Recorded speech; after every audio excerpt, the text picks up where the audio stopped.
are at Ghibli Park, heading into the entrance. After a Shinkansen train and a smaller train Smaller train to the suburbs. and some chicken.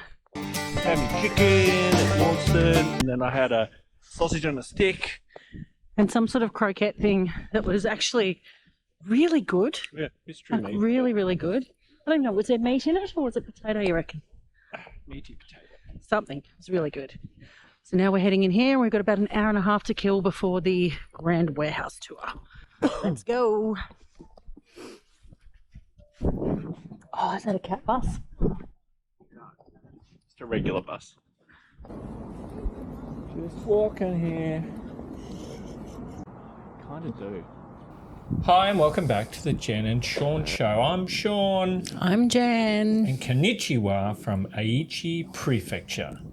Welcome to Ghibli Park. Ohayou gozaimasu. Built inside the forest from Japan's 2005 Expo. Yeah. So instead of big coasters, you get immersive sets woven into real nature. Ghibli Park is all about immersing you into the worlds of Studio Ghibli films. It first opened in 2022 with Ghibli's Grand Warehouse and has expanded to include, correct me if I'm wrong, Mononoke Village Perfect. and the Valley of the Witches in 2023 and 2024.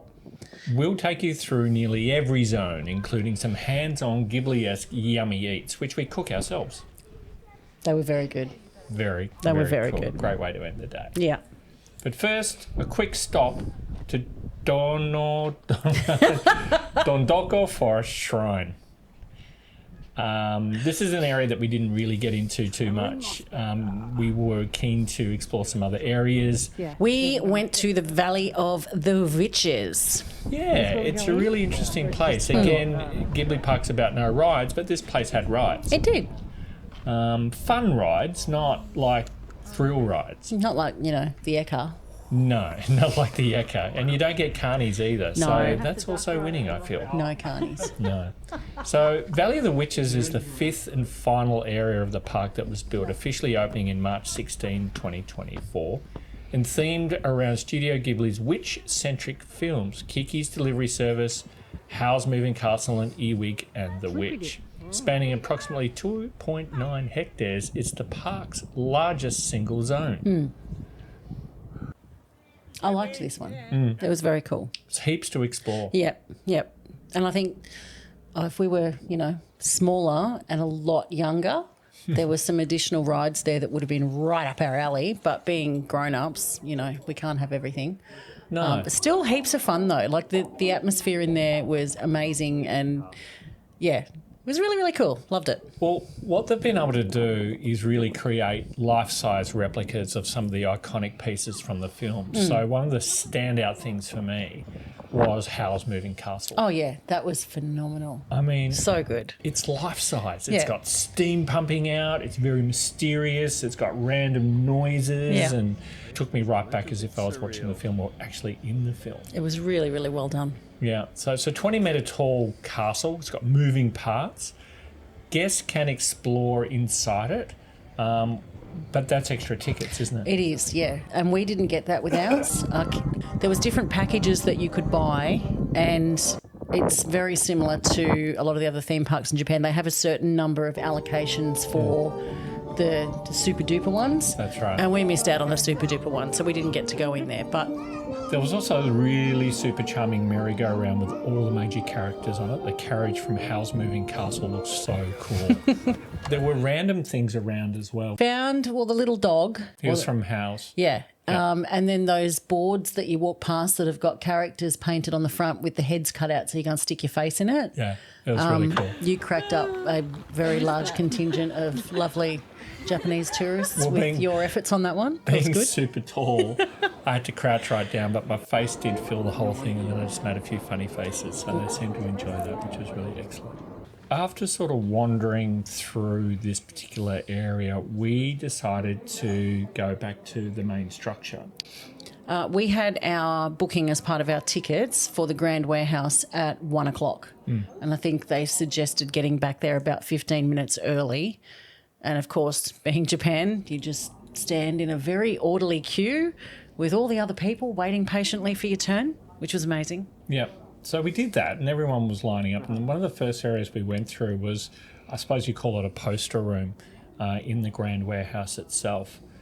This room is just Ghibli nostalgia heaven. Like every Japanese movie poster ever released, some dating back to 1984.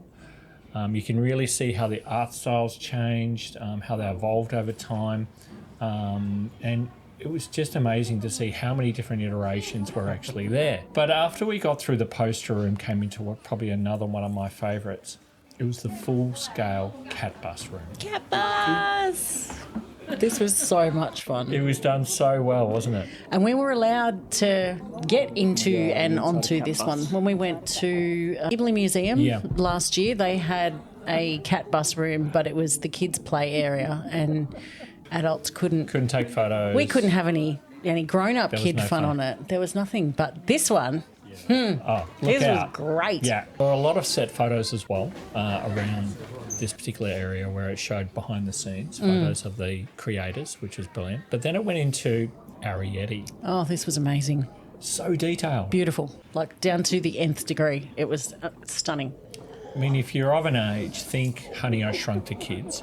You're seriously in and outside of the walls amongst giant bottles and needles, and there really wasn't a crush of people, which I was expecting as well. No, it was really good. And the little doorways that you could go in to get through to different areas were tiny. Like, I had to crouch down. You just about had to crawl to get through some of those. It was a challenge, but it was a fun challenge. It felt like a real kid. Very immersive, though. Very immersive. And once you were in there, it was, you were surrounded by everything. It was really good. I really enjoyed that bit. No, it was really, really cool. From there, you emerge again into the larger confines of the warehouse itself, and there's street. Set up like market stalls, wasn't it? Like it really was. an old laneway, which I'm assuming comes from one of the movies that this would be a part of, where it's, little stores and alleyways and dining areas and cafes and things like that. So it was like you were wandering through a street in a Ghibli film. A lot of the stories have, the movies have sort of these scenes, so you really feel part of it as you're wandering through. And all the lanterns hanging outside, and it was, really well done. Yeah, and if you're going through in summer, best thing, it's air conditioned, so you can escape the heat really, really well. So it's been set up brilliantly. We were there in winter, so it was very nice and warm and no issue whatsoever, which was brilliant. One of the amazing things that you got to do in there as well, which was similar to Ghibli Museum, is that you got to see a unique Ghibli short. Yes. Which was so charming, as you can imagine, and you just felt so privileged that you could actually see something that hasn't been released anywhere else in the world, which was really cool. So you had complimentary tickets to that, I think, as part of your entry fee. That was part of the Grand Warehouse tour. Yep.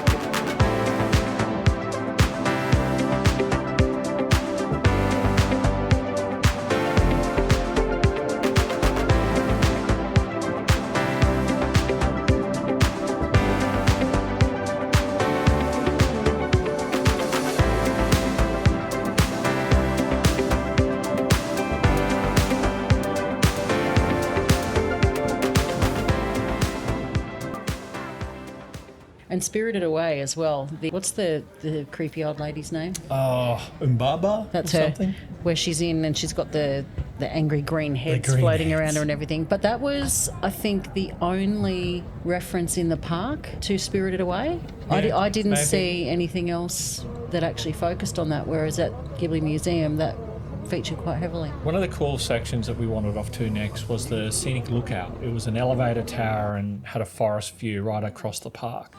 The elevator tower is based on the one in Whisper of the Heart, and it gives you the best view of the whole park. From here you can spot the rooftops of the Dondoko Forest, Mononoke Village, and even the valley rides peeking through the trees. We did take a shortcut over the hill, didn't take the ride back down, and into Mononoke Village. What do you think of that? That was really, really cool. Really It was cool. good, wasn't it? I wish I could have been able to fit inside the the thing at the front. What was the creature that had the slippery dip inside it? Oh, The big boar. Yeah.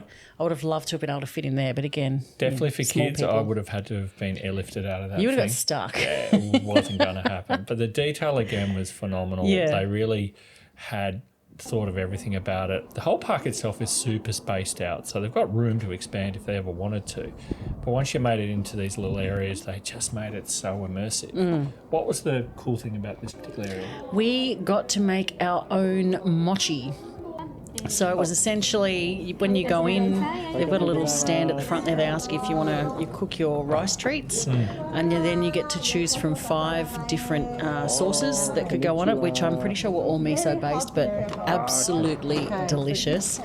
So you pay your ticket, you get your little rice on a stick on your plate and your sauce, and they tell you where to go. And they've got all these little hibachis set up throughout the area, and basically you've got someone there explaining to you how to do it. You've got to marinate your mochi stick, and then there's a process of how long you cook it for on each side, and then you've got to re-marinate and then turn it over, and the timing of it, like it was quite specific the way that you have to do it.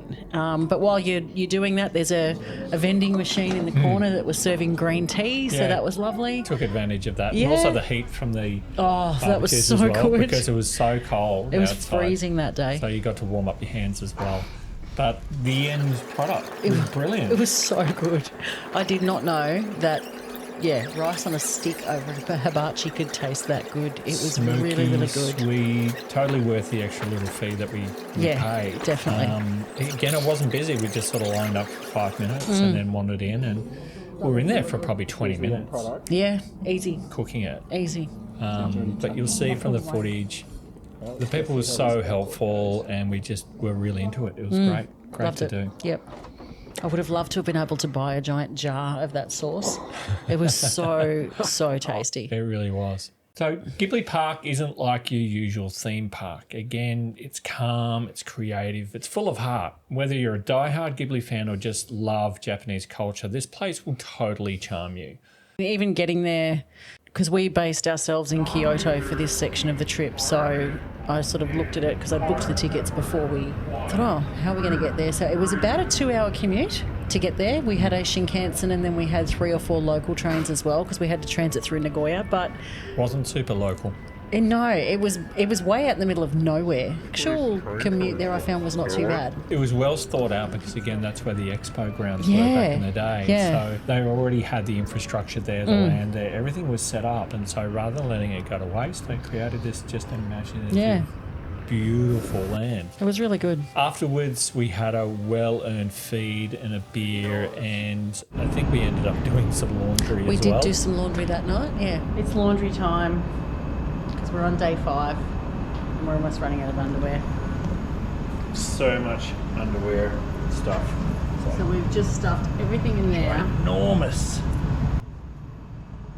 Very productive day. It really was. It really was. So we're able to get some chores done, see some amazing sights, eat some amazing food, and create it ourselves, and bought so many souvenirs it wasn't funny. Yes. Still Yes. have some souvenir regret on some things I didn't get, but ultimately we'll say that again. But yes, we'll be definitely going back again. Yeah. So whether you're a diehard Ghibli fan or just love Japanese culture, this place will totally charm you. Let us know in the comments, what Ghibli world would you want to live in? Don't forget to like, subscribe, stay tuned. We've got more Japan adventures coming your way. Smash that like if you grew up on Totoro. Drop questions below and listen in for some more Aussie meets Japan adventures. Yeah. You've said it all. Unreal. All right, stay tuned. Bye. Bye.